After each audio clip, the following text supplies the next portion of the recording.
বন্ধুরা কেমন আছেন? ভালো আছেন তো সবাই? প্রতিদিনের মতো আজকে একটা ভিডিও নিয়ে চলে এসেছি। তবে আজকে রেসিপি নয়, আজকে আমি শীতের মরশুমে বাগান চাষ করেছি, সেটা আপনাদের সাথে শেয়ার করব। আসুন দেখুন কেমন বাগান চাষ করেছি। এই দেখুন বন্ধুরা, পালং শাক আর মূলো শাক আর লাল নোটে একসঙ্গে দিয়েছিলাম, আর ফুলকপি, বাঁধাকপি, ওলকপি সব কিছুই দেওয়া আছে, কিন্তু একটু ট্রিটমেন্ট কম হয়ে গেছে। আসলে মেয়ের পরীক্ষা হচ্ছিল তো, সেই জন্য একটু ট্রিটমেন্ট কম হয়ে গেছে গাছগুলোতে। অন্য সময় আরও খুব বড় বড় হয়।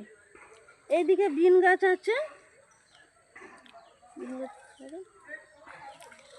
এই যে বিন গাছ আছে, বিন গাছ সবে হয়েছে, এখন সারটা দেওয়া হয়নি।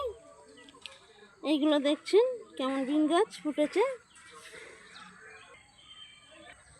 দেখুন টমেটো গাছে ফুল এসে গেছে, আর কিছুদিনের মধ্যেই টমেটো ধরে যাবে।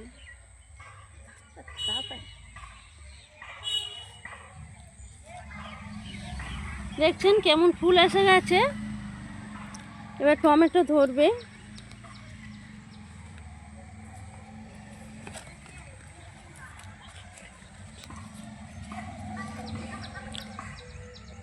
ওলকপিগুলো আছে, ওলকপিগুলো একটু ছোট ছোট হয়ে গেছে।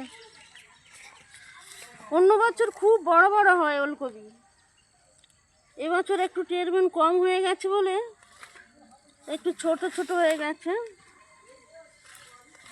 আর ফুলকপি গুটি হচ্ছে এইগুলো।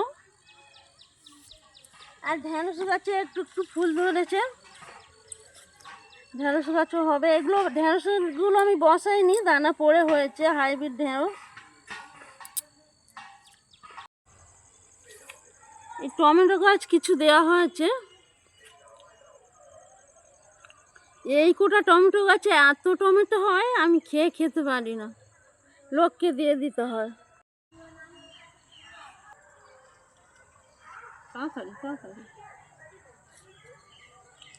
বেগুন গাছগুলো লাগানো হয়েছে, আর বীজ দেওয়া হয়নি। দেখুন না কেমন পোকা ধরেছে, আর কেমন সাদা হয়ে গেছে, দেখেছেন?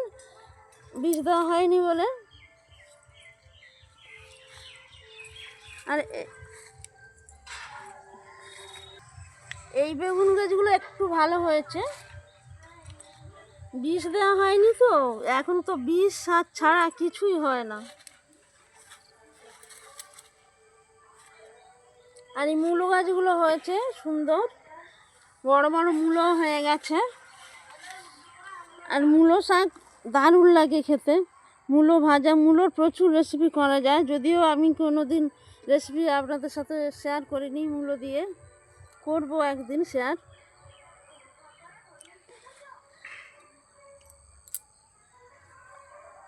এই ভিডিও করলে টাকা পায়।